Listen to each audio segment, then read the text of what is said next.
Seguinos en nuestras redes sociales. Instagram, Twitter, Facebook, 24/7 Express UI. Desde tempranito, charloteando por acá, compartiendo libros, compartiendo de todo un poco. Experiencias con la lluvia en el día de ayer. Y estamos en Composé, además. Una cosa de loco. Nos trajimos el mismo libro y el mismo color de ropa. El mismo libro y el mismo color de ropa. Increíble. No nos pusimos de acuerdo. Le damos la bienvenida y los buenos días a María García Marichal con esta columna El misterio de la palabra. El misterio de la palabra. Muy buenos días, Catherine. Muy buenos días, Facu. Para mí es un placer, como siempre. Muchas gracias por el espacio y a la audiencia, un abrazo muy grande. Y las repercusiones tan lindas que ha generado la columna. Qué lindo. Están compartiendo, Qué están lindo. Me totalmente muy inmersos en las letras. Porque estamos las dos muy articuladas en un mundo que es un mundo muy especial, que es el mundo de los libros. Sí. Un mundo único. Ni que hablar. Hoy estuve en una biblioteca tempranito. Ay, qué lindo. Las 8 de la mañana. Y los ámbitos de... Vacía. El ámbito de una biblioteca donde solo estás vos o hay algunas personas. Creo que es uno de los ámbitos más lindos para poder leer. Me encantan las bibliotecas, me encantan. Me encontré con unos títulos de ediciones tan hermosas. ¿Viste? El Quijote de la Mancha, un libro gigante que no lo podía ni agarrar, pero quería ver las ilustraciones y la edición. ¿Viste? Es tan lindo el contacto con el libro, hermoso, el aroma. El tocarlo, el perfume. No, el libro es único, es realmente una maravilla del espíritu humano. Totalmente. Realizado en una obra. Ni que hablar que sí. Y en esta oportunidad, como ya lo anunciamos a través de las redes sociales, que ya los oyentes habrán visto, vamos a hablar de un peruano. Un peruano que se las trae, porque sigue estando con sus 86 o 7, con una vitalidad, de una creatividad y una lucidez creativa y además de crítica que es maravilloso. Estamos hablando de Mario Vargas Llosa. Totalmente. Mario Vargas Llosa.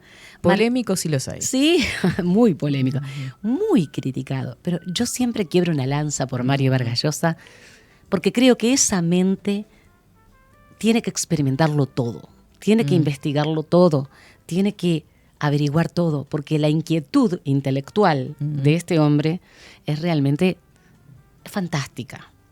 Supera los límites. Hay algunos escritores, entre ellos también Ernesto Sábato, que tienen esa característica, como que van más allá de lo que nosotros, por ejemplo, lectores, investigadores, profesores, podemos hacer. Es como algo fuera de lo que es común para nosotros. A mí me encantaría entrar alguna vez en la mente de Mario Vargas Llosa y ver cómo funciona.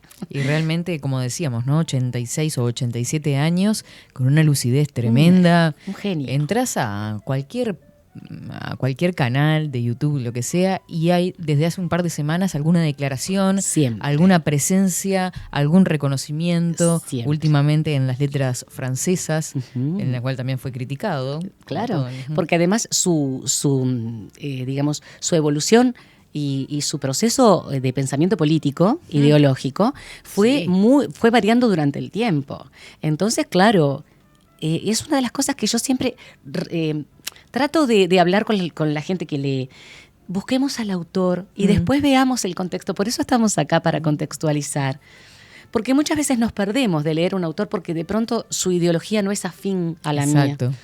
Y eso no es lo mejor, porque la contextualización nos hace ver y después nosotros haremos la crítica. Sí, ya entro con un prejuicio. Por supuesto, si entras con un prejuicio te podés perder escritores maravillosos. La próxima semana seguramente hablaremos de Yukio Mishima, que es japonés. Fue un hombre que en algunos ámbitos fue odiado, pero la maravilla de la literatura de Yukio Mishima es imponderable, digamos. Entonces, vamos a tratar de conocer un poquito a Mario. Vamos a conocerlo. Primero vamos a hablar un poco de su vida, algunos de sus logros, y después vamos a contextualizarlo en ese Perú que sabemos que ahora mismo está pasando por situaciones sociopolíticas y económicas muy complejas, que tiene una constitución en la cual el presidente tiene un puesto muy frágil, del que puede caer con mucha facilidad, y eso lo hace también muy proclive a que haya dictaduras tras dictaduras. Claro. Y le ha pasado en la historia. Entonces vamos primero a este magnífico escritor, que es Mario Vargas Llosa. Muy bien. Se llama Jorge Mario Pedro Vargas Llosa. Es Marqués de Vargallosa. Fue un título honorífico otorgado por el rey Juan Carlos I de España el 3 de febrero de 2011. Así que estamos hablando de un marqués. El Marqués de Vargallosa, que nació el 28 de marzo de 1936. Mirá, está por cumplir años. Está por cumplir años ahora, a fin de mes. Claro. En Arequipa, Perú. Un hombre con una inteligencia impresionante y con una vida muy interesante, muy interesante. Su lanzamiento como escritor, para entrar, digamos, en su obra antes de analizar su vida, fue con La ciudad de los perros, que es una de las grandes novelas. Totalmente. De una fuerza y de una crueldad en algunos momentos y de una ternura en otros. Brillante. La ciudad de los perros, que está ambientada en su paso por la escuela militar. Claro. En el paso por la escuela que militar recomendamos del mismo leer. Mario Vargallosa. La ciudad de los perros apareció en 1963. Y ya en ese momento lo integran los críticos literarios. Tengamos en cuenta que los críticos literarios nosotros podemos leerlos o no, pero siempre gente que está muy versada en la literatura lo incluyen en el boom latinoamericano. Bueno, sí. Sí, como uno de los representantes. Exactamente. Que estamos hablando de una época donde podemos incluir Fermental, Gabriel García Márquez, Julio Cortázar, Jorge Luis Borges, Juan Carlos Onetti, Mario Benedetti, Ernesto Sábato, el mismo Mario Vargallosa. Bueno, podemos hablar de cantidad de escritores de esta época que marcaron y marcan toda la literatura de la segunda mitad del siglo XX y de esta primera parte del siglo XXI. Exacto. Nació en Arequipa, como decíamos, el 28 de marzo de 1936. Su lanzamiento fue con La ciudad de los perros. Y una de las características que ya tiene La ciudad de los perros y tiene toda la obra de Mario Vargallosa es que es absolutamente disruptiva con respecto a la literatura tradicional peruana. Y en muchos casos latinoamericana. Mario Vargallosa rompe con el tiempo lineal. Claro, que es una característica justamente del boom latinoamericano, ¿no? Exacto. Entonces, vamos a ver un escritor en el que el tiempo confluye en distintos momentos, va y viene, es algo totalmente maleable. Yo creo que el tiempo es maleable, Katherine, ¿sabes? Tenemos una vida lineal, pero creo que el tiempo es maleable. Y creo que lo hace más interesante todavía al texto incluso, claro, ¿no? Porque ese ir y venir, ese indagar en el pasado, en el presente, proyectarse. Y requiere de un lector atento. Por eso antes que nada, un lector atento. Y un escritor puntilloso, porque ahí no puede haber incoherencias. Entonces estamos hablando de un hombre muy joven que escribió La ciudad de los perros y que rompe con una tradición literaria en la República del Perú y que hace en Latinoamérica un nuevo camino. Y es realmente interesantísimo. Además de lo disruptivo con el tiempo, él trabaja muchísimo un lenguaje pulido, es decir, el lenguaje de Vargallosa es un lenguaje sumamente intenso, muy agradable de leer, pero cuida hasta el último detalle de la puntuación, de las palabras que usa. Él habla de que tiene demonios internos, todavía lo dice, y que a los demonios hay que exorcizarlos. ¿Y que cómo se exorcizan los demonios? Escribiendo. Claro. Escribiendo. Estoy muy de acuerdo con él en ese aspecto. Entonces, eso que tiene dentro de él, esa especie de fogosidad. Después vamos a hablar de un discurso que dio en un determinado momento que decía que la literatura es fuego. Claro. Porque hay una fogosidad en Vargallosa, en todo lo que es creativo. Como que crece, se expande, explota. Es intenso. Es que su producción literaria es impresionante. Enorme. Es monumental. Y sí. Es monumental. Después vamos a nombrar los libros, vamos a ver que no nos va a dar el tiempo, no nos daría el tiempo. No, es tremendo. Y los artículos y todo lo demás, las investigaciones, ensayos. Los ensayos, claro, un gran ensayista. Recordemos que obtuvo el premio Cervantes a las letras, o el premio Cervantes de las letras, en el año 1994, y que en el año 2010 se le otorgó el premio Nobel de Literatura. Es un Nobel de Literatura de no hace tantos años. Mira la argumentación del Nobel. A ver. La academia siempre argumenta por qué los Nobeles. Por su cartografía de las estructuras de poder y sus afiladas imágenes de la resistencia, rebelión y derrota del individuo. Wow. Sí, wow. ¿Cuánta historia hay detrás? Hay historia personal, hay historia de su pueblo, hay historia familiar, a historia política. De ahí la importancia de entender el pensamiento y la obra de los autores, teniendo en cuenta también el lugar geográfico, el momento histórico-político y el momento sociocultural. No podemos sacarlos. Es que hay que entender que no va a ser el mismo Mario Vargas Llosa en 1963 que en 2023. Ahí está justamente el quid del asunto. Entonces es muy importante indagar. Desde niño vivió una vida muy nómada o nómade. Es decir, vivía un poco en Lima y en Piura, en la costa peruana, y un poco en Cochabamba, en la República de Bolivia. Sus padres se separaban, se reconciliaban. Entonces, Mario no tuvo un arraigo muy grande con respecto a la casa, la escuela, los estudios, hasta que no fue a la universidad. Claro. Ese desarraigo, que no es un desarraigo propiamente dicho, sino que es una cuestión de ir y venir, hizo de él ya un hombre muy observador de las realidades, de los paisajes, de las personas, de las comunidades, de los aborígenes, de los inmigrantes, de distintas cosas, desde que era muy chico. Claro. Y además lo forjó en su personalidad. Ni que hablar. No es lo mismo una persona que está establecida que una persona que además va y viene entre dos países. Y dos paisajes totalmente distintos, como la costa peruana y la región de las yungas de Bolivia. Estamos hablando de una región desértica donde hay oasis, como después vamos a ver cuando veamos la naturaleza de Perú, y una región que está entre los Andes y la selva boliviana. Entonces, ahora que hablas de la niñez, estuve leyendo también su relación particular con su padre. Contame porque... Uno de los datos de Mario Vargas Llosa que encontré es que él en realidad, en los primeros años de su vida, le dijeron que su papá estaba muerto. Ah, no sabía eso. Y a los 10 años aparece, y el golpe que pudo haber generado en ese niño, el hecho de encontrarse con ese padre, que era un padre además autoritario, muy autoritario, y que lo va a influir mucho en sus trabajos también. Claro, porque él habla mucho del autoritarismo allí. Pero eso que me contás me impresiona muchísimo, porque, por ejemplo, quiere decir que ese ir y venir es después de los 10 años. Claro. Quiere decir que hasta los 10 años no... O que al menos no tenía recuerdo en los primeros años de vida, claro. Y que tal vez entre los 5 y los 10 años estuvo viviendo sin su padre. Pero qué terrible además pensar que su padre está muerto y que después le dicen que vive.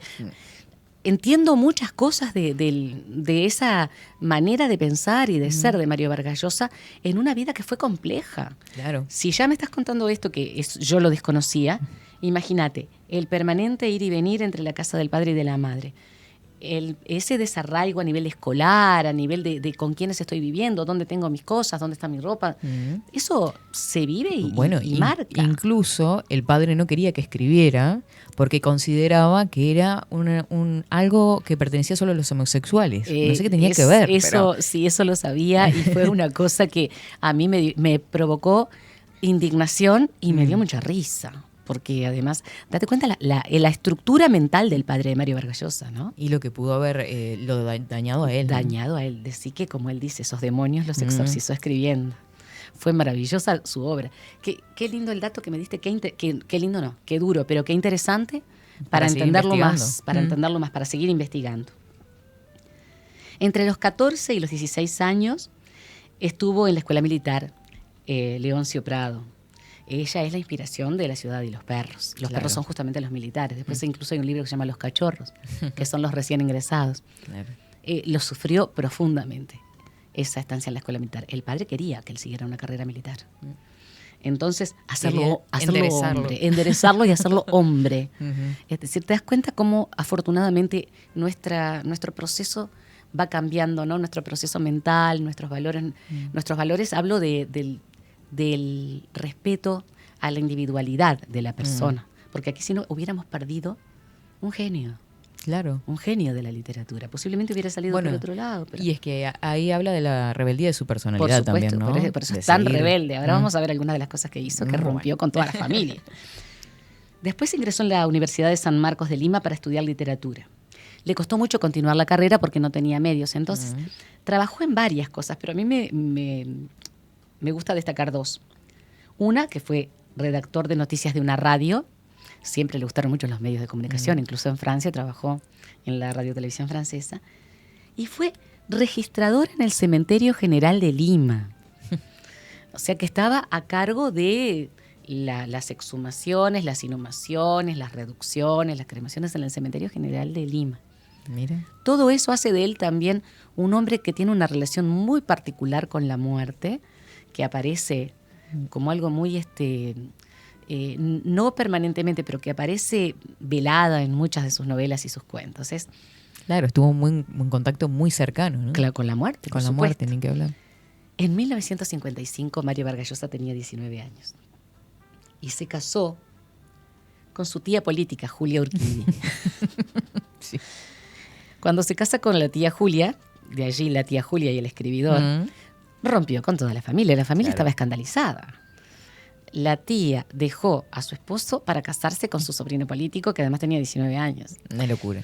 Y claro, ahí empieza a mostrar la rebeldía. No le importó romper con el mundo entero, pero hubo quienes, dentro de la familia y sus amigos, lo ayudaron a sobrevivir, porque era un chico, era un adolescente, todavía no tenía los 20. Ni una vida estable, ni nada. Nada, ni un trabajo estable, porque iba, porque venía, porque quería terminar su licenciatura, su doctorado en literatura. Bueno, esta relación lo va justamente a marcar mucho, y la tía Julia y el escribidor es inspiración de este amor tan particular, ¿no? Con una persona más grande, con quien era además su familia. Pero esa no fue la única, vamos a verlo todavía más rebelde. Cuando se estableció en Lima, ya empieza el Mario Vargas Llosa literato, ya empieza el escritor. Va a fundar 2 revistas, Cuadernos de Composición y Revista de la Literatura. Ya Mario Vargas Llosa en esta época, estamos hablando ya de fines de la década del 50, comienza a ser la punta de lanza de la literatura peruana de vanguardia. Está dentro del boom de los latinoamericanos, ya es reconocido como un gran escritor, y es el que mueve toda una generación de escritores posteriores a él, e incluso actuales, que siguen su camino más allá de sus novedades, digamos, de sus idiosincrasias. Y me acuerdo, por ejemplo, de Alfredo Bryce Echenique, entre otros, que en algún momento vamos... En un claro característica de líder, ¿no? Sí, absolutamente. Bueno, se postuló a la presidencia de la República del Perú. Y sí, no hace tanto. Y no hace tanto. Bueno, en uno dice no hace tanto. Pero los chicos dirán, ay, profes, no era nacido. Hace mucho tiempo que pasó eso, no, yo no había nacido todavía. Bueno, esto fue muy importante. Después ya mucho mejor establecido, mucho mejor, más económicamente más estable. Se va a establecer en Europa. Va a trabajar en la radiotelevisión francesa en París y luego en el Queen Mary College en el Reino Unido, en Londres.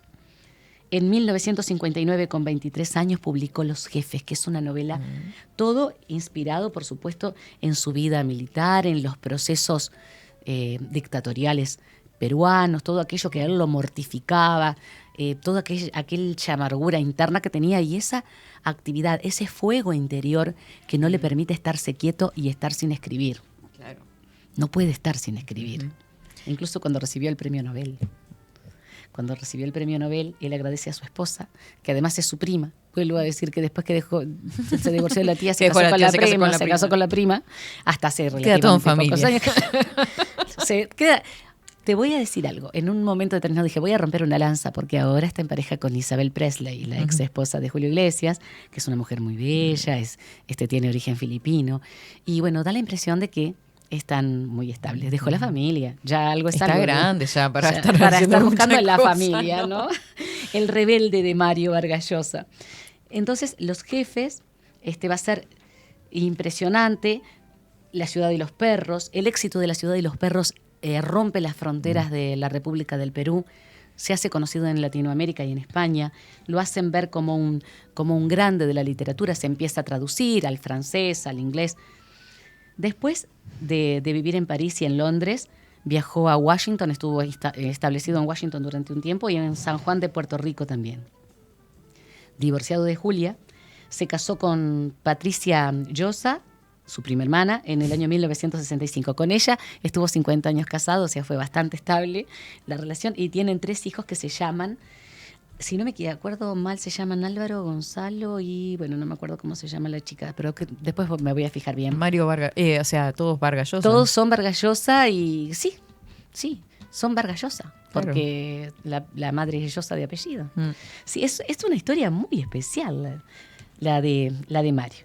Álvaro, Gonzalo y Morgana. Qué nombre precioso, me encanta. El nombre les ha dedicado a sus hijos algunos de sus libros.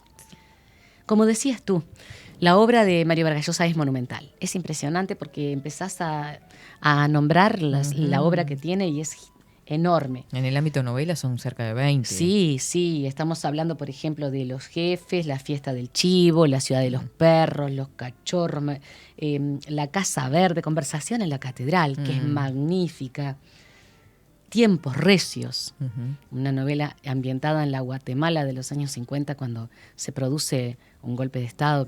Eso te iba a decir, cómo está presente ahí lo político. Siempre.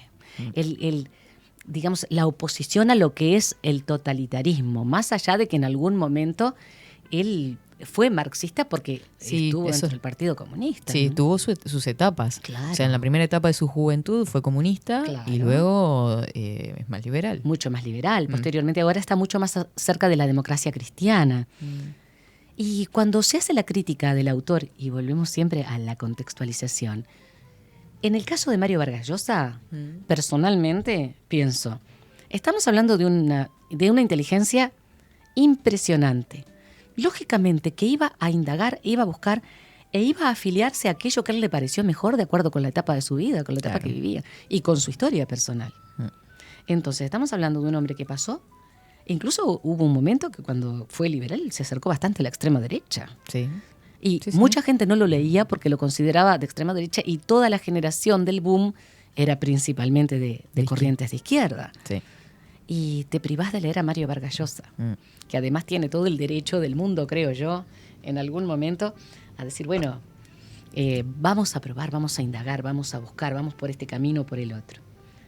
Gabriel García Márquez, Ernesto Sábato, Juan Carlos Onetti, Carlos Fuentes, Juan Rulfo y todos los que nombramos antes forman parte de ese boom de los años 60 que hasta el día de hoy forman una generación. Es que son los libros que tenemos en nuestras bibliotecas. Las que tenemos, que no nos pueden faltar en la biblioteca. Exacto. Porque además tenemos que ir a ellos.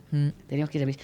Los últimos libros que él ha publicado, por lo menos de los que yo, de pronto tú tenés algún dato más reciente, Catherine, El sueño del Celta, que es impresionante. El sueño del Celta es algo totalmente te resquebraja. Yo no lo pude leer. Empecé a leerlo y no lo pude leer. Lo acerco a la cámara para que... Por favor, para que lo vean. Es impresionante. Me falta leer. El sueño del Celta, yo te lo recomiendo. Es muy duro, ¿eh? Es muy duro. Pero vos fíjate, habla del Congo belga en la época de la colonización. El hombre fue siempre anticolonialista, antitotalitarista y además es un humanista. No importa la corriente filosófico-política que él haya seguido, él tuvo al humano siempre, y lo tiene, en el centro de su universo. Este libro está ambientado en el Congo belga, que hoy es la República Democrática del Congo, que hace unos cuantos años atrás, para los que tienen 40 y pico, era la República de Zaire, cuya capital era Kinshasa. Ahora cambió el nombre de la capital, profe de geografía, tenés que mirar el mapa más nuevo. Fíjate, habla de Roger Casement. Roger Casement fue considerado un héroe, por otros un villano, pero vivió cosas espantosas y estuvo en contacto permanente con ese pueblo que fue diezmado por el emperador Leopoldo de Bélgica.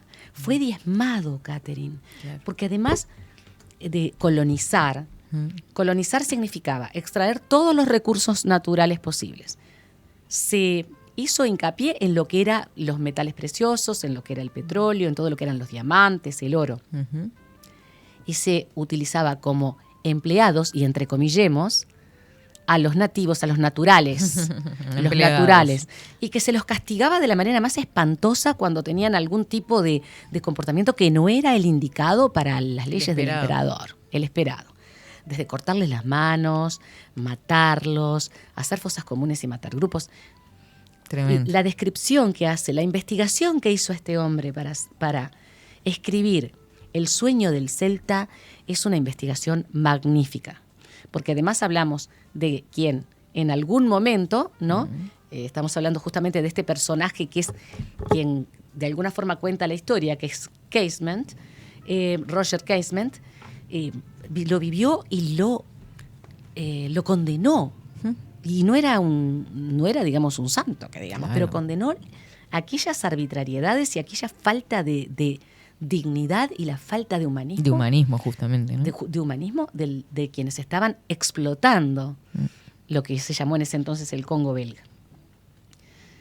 Por supuesto, lógicamente, además de ser un humanista, fue un naturista, sigue siendo un naturista, en parte por su vínculo muy grande con Flaubert, a quien admira. Sí. El existencialismo de Jean-Paul Sartre está presente en toda la influencia francesa. No hay duda. Francia fue muy importante en la vida intelectual y en el crecimiento de Mario Vargas Llosa, mucho más de lo que fue el Reino Unido. Francia fue muy, muy importante. Como vos decías muy bien, su ideología fue cambiando. Hoy está más cerca de la democracia cristiana, fue liberal, se lo tachó de ultraderechista, tuvo algún acercamiento allí, algún coqueteo con la ultraderecha. Esa inquietud política, la realidad étnica de su tierra y de la tierra en la que vivió, que fue Bolivia también, su propia vida personal, la historia de su país, la geografía, lo marcaron profundamente como un narrador único. Un narrador único. De ahí que en su obra además se articula en lo real con lo fantástico, que esté buscando permanentemente el orden dentro de un caos, la belleza en las cosas más terribles. Es un gran descriptor, describe de una manera fantástica, de una manera maravillosa. Además, lo describe con una delicadeza y una fineza. Por ejemplo, todo lo que es erótico en Vargas Llosa tiene una finura, una fineza en la descripción, pero también describe con enorme crudeza lo que es duro, lo que es tenebroso y espantoso en las relaciones interpersonales. Pero lo hace con altura. O sea, nunca caes leyendo a Vargas Llosa en el rechazo. Te puede rechazar lo duro que es, te puedes provocar rechazo lo duro que es lo que está contando, lo que cuenta, pero no él como escritor, porque lo que escribe es magnífico. Es la única palabra que se me ocurre. Él se llama a sí mismo brujo de la palabra, arquitecto osado de las imágenes, explorador fulgurante de sueños. Imagínate que también tiene, digamos, cierto grado de autovaloración muy alto. Sí. Muy alto, porque se llama a sí mismo así. Imagínate esto, explorador fulgurante de sueños. No, tremendo. Arquitecto osado de las palabras. Sí, qué misterio. Soy un arquitecto osado de las palabras. Todo lo que él dice de sí mismo, brujo de la palabra. En el año 1967, el 4 de agosto, él tenía 23 años. En Caracas le iban a entregar 2 reconocimientos. Un premio, que justamente era el premio de la crítica literaria a su obra, y el premio Rómulo Gallegos, casi nada, ¿no? Fue a recibir. Entonces, él hace un discurso que se llama La literatura es fuego. Qué lindo. Ese discurso plantea todo lo que es él realmente, ese algo que lo consume. Porque él plantea que la literatura, como el fuego del que hablábamos el otro día, es creadora, es alentadora, ilumina, da calor, te permite... Es poder también, ¿no? Pero el fuego es poder. Un poder maravilloso y un poder destructivo. Entonces, el fuego tiene todo eso. La mente de Vargas Llosa pasa por todo eso. Por la creación, la belleza, la creatividad, la maravilla, el horror, el entender un país como es el suyo, que es un país complejo, desde el punto de vista histórico, sociopolítico. De ahí que se haya, haya querido hacer carrera política, porque de alguna forma quería hacer un cambio, pero un cambio hacia el humanismo. Y perdió las elecciones con Alberto Fujimori. Vos date cuenta que después de eso toda la historia, ¿no?, de Fujimori. Estamos hablando de que estas elecciones fueron en 1990. Nosotros decíamos no hace tanto, 30 años. Claro. Para los más jóvenes eso es una eternidad. Pero en una vida como la mía, por ejemplo, de gente más grande que yo, no hace tanto. Yo recuerdo perfectamente a Mario Vargas Llosa proponiéndose como posible presidente de la República del Perú. Y había gente que lo demonizaba. Claro. Y asumió Alberto Fujimori. Gana Alberto Fujimori En la época de los 90. Exactamente. Entonces, estamos hablando de un país muy particular. Vamos a hablar un poquito de esa geografía y de esa historia y sociopolítica. Por favor, Sí, contame. ahí vamos a entender a este hombre y la maravilla y por qué la literatura es fuego. A ver. Fuego que ama, que crea, que reúne y fuego que puede destruir Destruye. todo. Perú es un territorio muy grande. Es un territorio muy extenso. Tiene 1.285.000 kilómetros cuadrados. Vos date cuenta que nosotros tenemos menos de 300.000 kilómetros cuadrados de superficie. Estamos hablando de 4 veces nuestra superficie, ¿no? En este momento actual, 2023, tiene alrededor de 34 millones de habitantes. Uf. En una situación de enorme desigualdad. Desde el punto de vista geográfico, Perú está en plena zona ecuatorial, entre el Ecuador y el trópico de Capricornio. Pero ¿qué sucede? El Ecuador al norte, el trópico de Capricornio al sur. Nunca digan arriba y abajo, por favor, se los pido. Se dice al norte, al sur, al este y al oeste. Mis alumnos me hacían enojar y me dijeron, se dice arriba, abajo, a la derecha y a la izquierda, profe. Entonces, no. Era a propósito, ¿no? Sí, para claro. hacerme renegar en la clase. Nosotros vamos a tener una realidad física bien, pero bien marcada. Tenemos 3 regiones establecidas. Sobre el Océano Pacífico tenemos la costa, que es un desierto, que en el sur se transforma en el desierto de Atacama. Claro. El desierto más árido del mundo. En ese desierto, increíblemente, vive la mayor parte de la población de Perú. Porque, ¿qué sucede? Desde la región de la sierra, que es la cordillera de los Andes, donde se encuentran los grandes nevados, ¿no? Y los volcanes, Hermoso, bellísimos, muchos de los cuales son volcanes activos. Descienden, ahí sí descienden, porque por la ley de gravedad van bajando la montaña hacia el Océano Pacífico, gran cantidad de ríos que tienen cursos paralelos entre sí. Y esos ríos han permitido la creación de oasis. Oasis, ¿por qué? Bueno, porque la gente se estableció allí desde la época preincaica, estableció, por ejemplo, sistemas de riego, fueron creciendo esos sistemas de riego también, y se pobló. Allí está Lima, allí está Trujillo, el puerto del Callao, Chiclayo.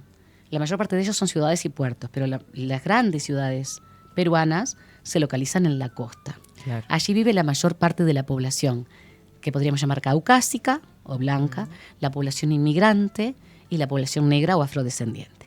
No nos olvidemos que hay una fuerte inmigración asiática. Claro. Tenemos a Alberto Fujimori, descendiente directo de japonés, y a Keiko, su hija.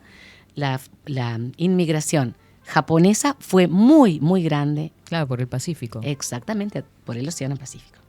La sierra, que es la región de las montañas. En la región de las montañas es donde se encuentra Cusco, la capital del antiguo imperio incaico. Vos date cuenta que estamos hablando que pasamos del desierto cálido a una zona en la cual, donde vive la mayor parte de la población aborigen, quechua y aymara, están en la altura, en la altitud, en zonas bastante áridas que fue donde se los relegó cuando la colonización. Claro. Aquellos que sobrevivieron al trabajo, a las enfermedades, a la transmisión de los virus y las bacterias, se resguardaron en las zonas de los valles intermontanos y de las zonas secas. Pensando también, ahora se me ocurre, que eran los habitantes más adaptados a vivir en las alturas. No hay duda, claro. Incluso desde el punto de vista biológico. Físicamente ellos claro. son bajos, tienen una caja torácica muy ancha, porque tienen un corazón más grande, tienen alrededor de 1 litro más de sangre que nosotros. Mira. Porque claro, tienen que oxigenar con mucho menos oxígeno en la atmósfera. A medida que vamos subiendo la montaña, además de que el calor disminuye, porque justamente el calor se transmite a la atmósfera de forma indirecta, desde la superficie hacia arriba, la atmósfera tiene menos oxígeno, es un aire muy enrarecido, y allí hay que estar adaptado. Y luego, cuando bajás la zona de los valles intermontanos y vas hacia el este, encontrás con la Amazonía. Y allí están los otros aborígenes, dentro de los cuales tenemos en el hablador a la comunidad machiguenga, claro. Hoy en día defendiendo con uñas y dientes sus territorios de las empresas que quieren hacer minería, a cielo abierto allí, los machiguengas. Como aquellos pueblos ancestrales que de pronto lógicamente tenían que humanizarse, porque en el caso de los incas fueron muy crueles, pero cómo perdieron su identidad. Cómo la colonización de antes y la colonización de las empresas ahora provoca la pérdida de identidad de esos pueblos, ¿no? Qué tremendo. Con respecto a la historia, bueno, fíjate de qué estamos hablando. Antes de que los incas se hicieran con todo el Tahuantinsuyo, es decir, que crearan su imperio, había en la región peruana ya civilizaciones. Estamos hablando de civilizaciones que tienen que ver con la ciudades planificadas, agricultura, ganadería, sí, un estilo de comunicación, un estilo de vida. Todo, comercio, alfabeto o sistemas de escritura, pictográficos, ideográficos, lo que fuere. Los Chavín, los Nazca, los Tiahuanaco, los Caral Supe, que hace relativamente pocos años una investigadora, antropóloga y arqueóloga encontró Caral, la ciudad más antigua que se conoce hasta el momento, precolombina, digamos, de antes de la llegada de los españoles a América Latina. Así que vos imaginate. Los Huari, y bueno, luego vienen los incas con un poderío armamentista enorme, con una organización política muy poderosa y muy vertical, y se hace con todos estos territorios. Sí. Se me vino el Inca Garcilaso de la Vega. Claro, después aparecen esa mixtura, porque la historia es la historia. Entonces, reneguemos de lo duro y de lo cruel, sí, pero no reneguemos de lo que ya fue, ya no lo podemos cambiar. Hay una mixtura, hay una articulación entre aquellos mitos, aquellas creencias, aquellas formas de pensar, de hablar, de transmitir, a lo que después fue, por ejemplo, alguien maravilloso como fue el Inca Garcilaso de la Vega. Claro. Y hablamos de un poeta de altísimo vuelo. Sí, sus comentarios reales. Ay, los comentarios reales de Garcilaso. Entonces, después de este periodo, bueno, hay la independencia de la República del Perú, que es en 1821, y quien declara la independencia con don José de San Martín, que fue de alguna forma el gran gestor de la liberación de toda el área esta del Pacífico, ¿no? De lo que habría sido, digamos, el virreinato del Perú. Claro. Más o menos de esta área. Pero las democracias y las dictaduras van a estar en permanente sucesión. Democracias, dictaduras, además. ¿Y será por la heterogeneidad de su población también? Tiene mucho que ver. Hay una población muy heterogénea y hay mucha desigualdad, Catherine. Claro. Siempre quienes descienden de aquellos que fueron colonizadores son quienes hoy en día tienen incluso más privilegios que todos los demás. Claro. La población mestiza, que es muchísima en Perú porque el mestizaje fue enorme, siempre tiene muchas menos probabilidades de llegar a puestos de trabajo bien remunerados, a hacer carreras políticas, carreras universitarias, que los que son caucásicos, que son los que son descendientes de los españoles.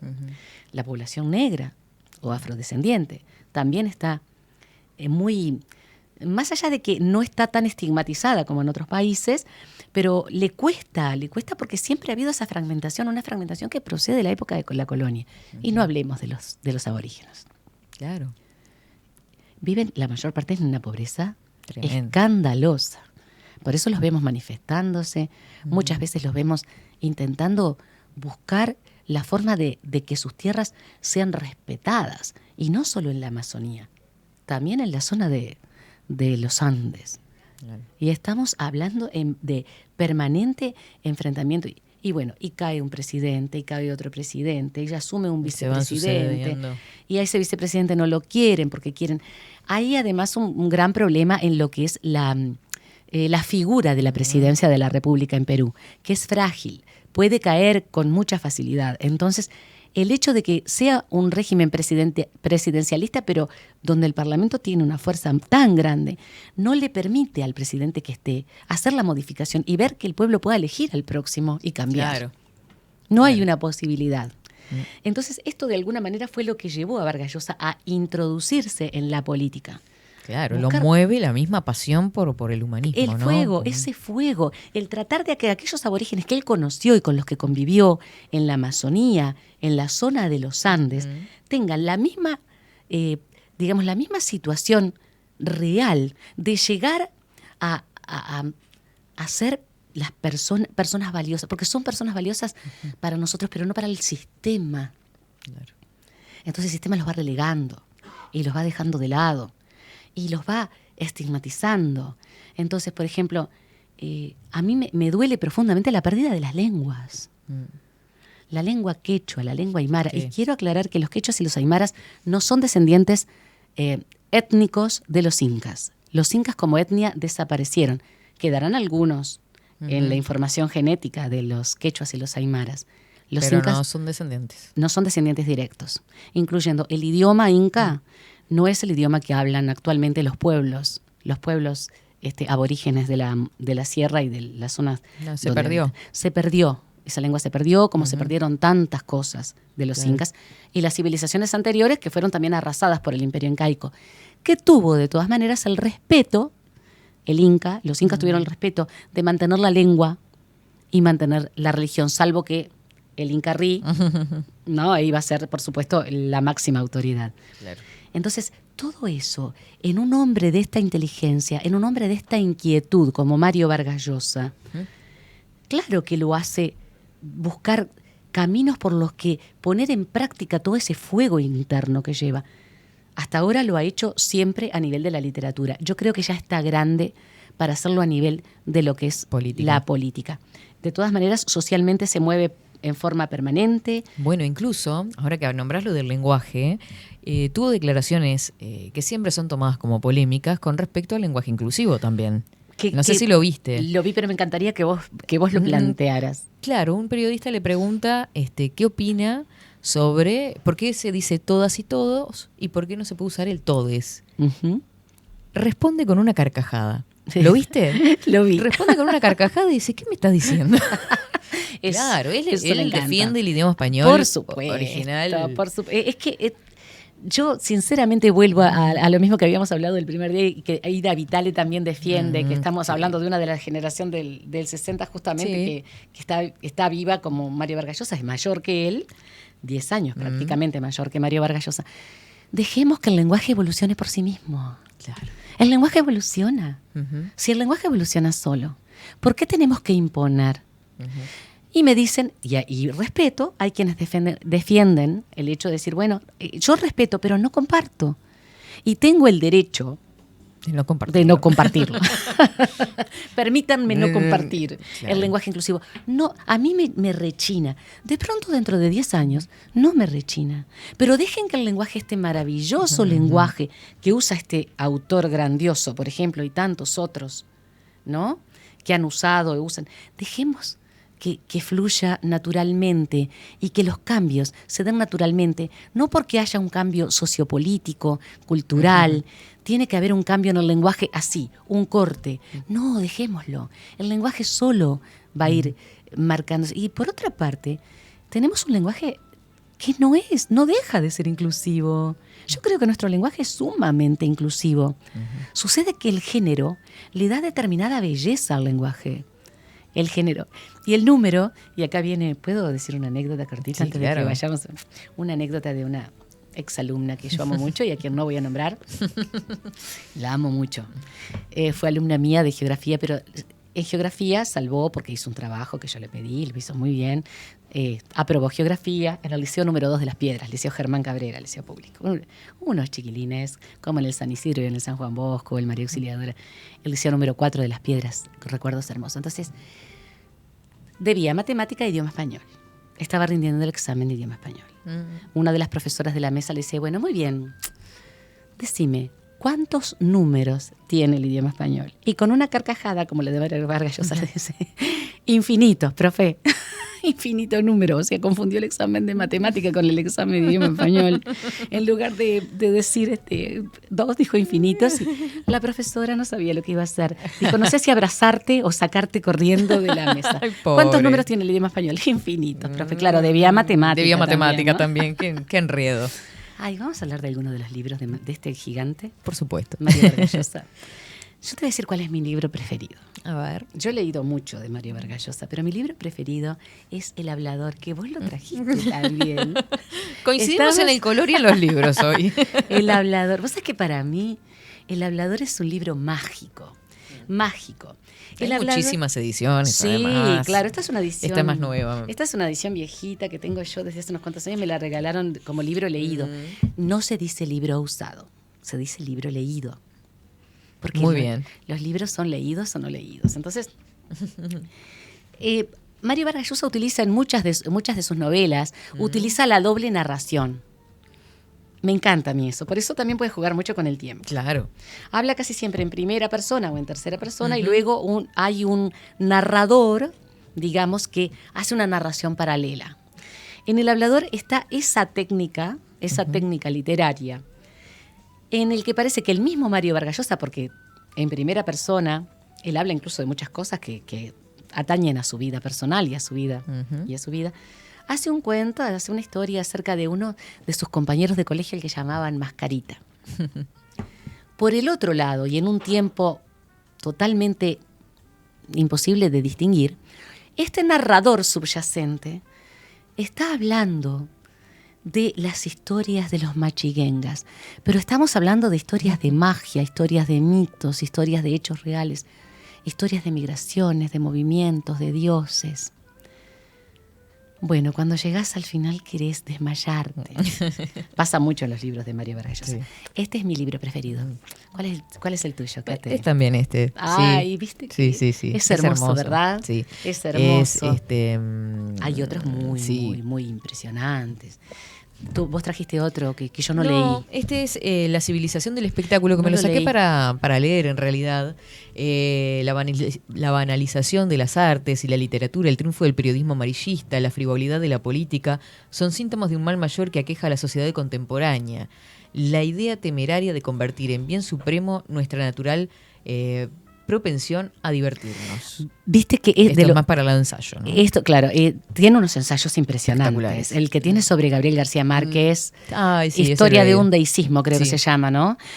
Que es increíble ese ensayo. Y después tiene uno sobre la orgía perpetua, creo que se llama, dice Flaubert y Madame Bovary, que ese no lo leí, pero el de la historia de un deícismo, porque claro, habla como a un Gabriel García Márquez que construye un universo él solo, digamos, entrando en un realismo mágico y desarmando todo lo demás. Los ensayos de Mario Vargas Llosa son espectaculares, incluso para aquellos chicos que están en la universidad. Es un gran ensayista.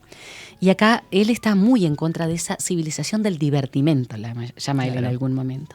Esa civilización de estamos aquí para vivir lo mejor posible el momento y ahora. Y no hay, lo que hablabas tú el otro día, el momento de la contemplación, el momento de la reflexión, de la lectura, del ver la belleza. ¿Puedo leer un fragmentito? Sí, eso te iba a pedir. Gracias. Que eligieras tu fragmento. Estabas esperando ese momento. El momento pero como estábamos en la contemplación, no quise adelantarme. Por supuesto. Este es el capítulo 3 del Hablador, libro que yo amo, que me encanta y que cada tanto lo vuelvo a leer. Y acá está hablando el narrador, es decir, no el escritor en primera persona que está hablando de su historia, sino y de Mascarita y toda la historia de su colegio, sino que acá habla el narrador, ese narrador que no sabemos ni en qué tiempo ni en qué momento está. Después, los hombres de la tierra echaron a andar, derecho hacia el sol que caía. Antes permanecían quietos ellos también. El sol, su ojo del cielo, estaba fijo. Desvelado, siempre abierto, mirándonos, entibiaba el mundo. Su luz, aunque fuertísima, Tasurinchi la podía resistir. No había daño, no había viento, no había lluvia. Las mujeres parían niños puros. Si Tasurinchi quería comer, hundía la mano en el río y sacaba, coleteando, un sábalo.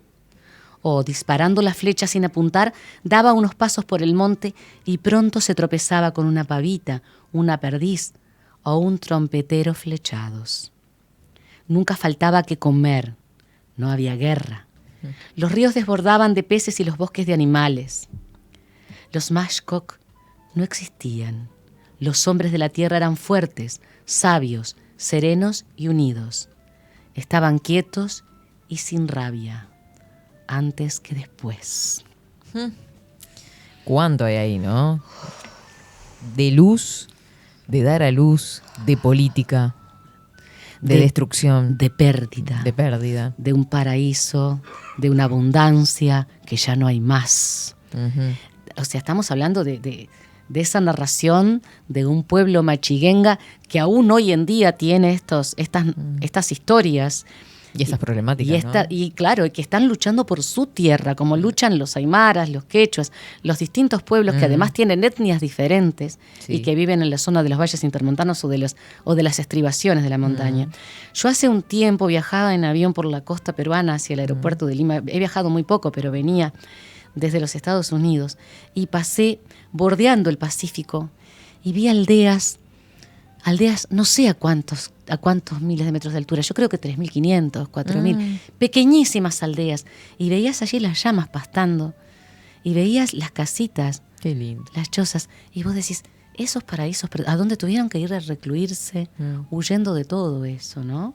Siendo parte de, ¿no? Teniendo que huir. Siendo ellos parte de esa tierra. Y después tenemos novelas como esta, como... ¿Querés leer algo, Catherine? A ver, ¿querés seleccionarme alguna parte? Sí, quiero seleccionar una partecita. Bueno, yo mientras tanto leo algunos mensajitos por acá. No, Vargas Llosa es magnífico. Por acá, Despegada, una genia María, puede ser biografía de Delmira Agustini para alguna columna. ¿Viste cómo aquí está su disco? Bueno, acá están pidiendo también. Por supuesto que lo haremos, sin duda. También están escribiendo por otros lugares. Me gusta mucho escuchar a la profesora María García Marichal. Hoy sobre Mario Vargas Llosa, impresionante lo que contó Catherine sobre cómo Vargas Llosa lo tuvieron en la creencia de su padre. Bueno, en fin, sigue por acá. Adoré este debate, lo felicito. Eso es con respecto a otro tema. No, tremendo. No importa, buenos días, Katy Facu, y a la señora María García. Es verdad, es fascinante la columna. Muchísimas gracias. Muchas gracias a los oyentes, que son gracias. Tan amorosos y tan atentos además, ¿no? Muchas gracias por todo lo que dicen. ¿Querés leerme este pedacito? Bueno. Es el comienzo para entrar, para que tengan la tentación de ir a buscarlo. De tiempos recios. Estamos hablando... Qué linda tapa. Hermosa. Mostrala, Catherine. Es empezar acá justamente Guatemala en el año 1954. Tiempos recios. Miren eso. A ver si se ve ahí. Más lejos. Un poquito más lejos. Muy bien. Aunque desconocidos del gran público, y pese a figurar de manera muy poco ostentosa en los libros de historia, probablemente las dos personas más influyentes en el destino de Guatemala y en cierta forma de toda Centroamérica en el siglo XX fueron Edward Bernays y Sam Semurray, dos personajes que no podían ser más distintos uno del otro por su origen, temperamento y vocación. Ahí comienza una historia en el territorio guatemalteco, que además ha sido también muy sufrido y que tiene unas enormes y estupendas ruinas. No, minas no, tratemos de no hablar de las minas a cielo abierto, por favor, porque es terrible. Ruinas del imperio azteca y de los toltecas incluso, que recién se están descubriendo gracias a estos digamos, elementos que son como drones, pero de alta sensibilidad, que captan lo que está debajo de la vegetación. Wow. Pero aquí habla de cómo tenemos aquí lo que nos llamábamos lamentablemente las repúblicas bananeras, ¿no? Aquellos países de Centroamérica y del Caribe que fueron de alguna forma explotados hasta el máximo en sus suelos, en sus recursos naturales. Seguimos un poquito más. Dale. Semurray había nacido en 1877, no lejos del Mar Negro, y como era judío en una época de terribles progromos en terribles rusos, huyó a Estados Unidos, donde llegó antes de cumplir 15 años de la mano de una tía. Se refugiaron en casa de unos parientes de Selma, Alabama. Edward pertenecía también a una familia de migrantes judíos, pero de alto nivel social y económico, y tenía un ilustre personaje en la familia, su tío, Sigmund Freud. Aparte de ser ambos judíos, aunque no demasiado practicantes de su religión, eran muy diferentes.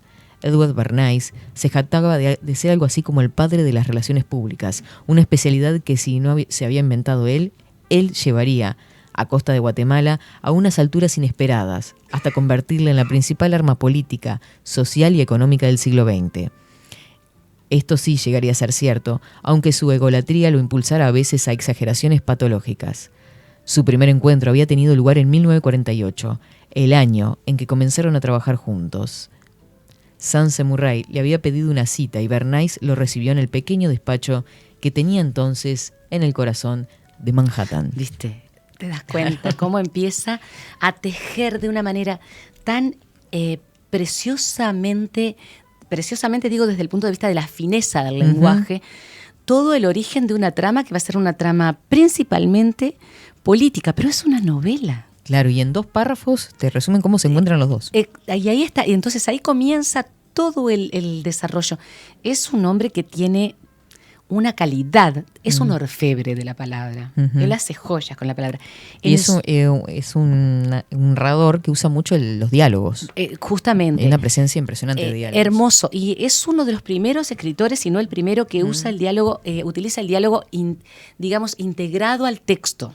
Después vamos a ver a otros escritores posteriores a Mario Vargas Llosa que utilizan justamente eso, como ahí hablábamos de Alfredo Bryce Echenique, para seguir dentro de Perú, pero que muchas veces aparece el diálogo inmerso dentro de un texto, pero nunca te perdés. Claro. No te perdés. En este libro, que es uno de los últimos y que yo lo recomiendo, más allá de que yo no lo pude terminar de leer porque es cruelísimo, él habla justamente del sueño del Celta, ¿no? De Leopoldo de Bélgica, y de cómo va a exprimir Bélgica, un país tan pequeño, en un territorio tan gigante como es justamente la actual República Democrática del Congo, que, si no me equivoco, es el segundo país en superficie después de Argelia, en el continente africano. Cómo va a tratar a lo que teóricamente eran sus súbditos. Claro. Pero eran colonos, es decir, no eran colonos, eran nativos, naturales, eran negros. Terrible. Y tenían una cultura totalmente diferente a la suya. Para ellos eran atrasados. Entonces, los castigos, por ejemplo, que les imponían eran cosas espantosas. Ahí incluso Vargas Llosa se fundamentó mucho en documentos y había fotos que eran espeluznantes. Espeluznantes. El sueño del Celta. Y seguirá escribiendo este señor. Y sí, con la lucidez que tiene uno hoy. Sí, es realmente maravilloso. Un creador único, un genio para mí. Él sí que se internó en el misterio de la palabra. Totalmente. Y por acá anduvimos investigando sobre Mario Vargas Llosa y su misterio. Sí, muchas gracias. Muchísimas Caterina. gracias, Y un María. saludo grande a la audiencia y a ti. Gracias por estar aquí. A vos. Así pasaba María García Marichal con El misterio de la palabra. 24/7 Express.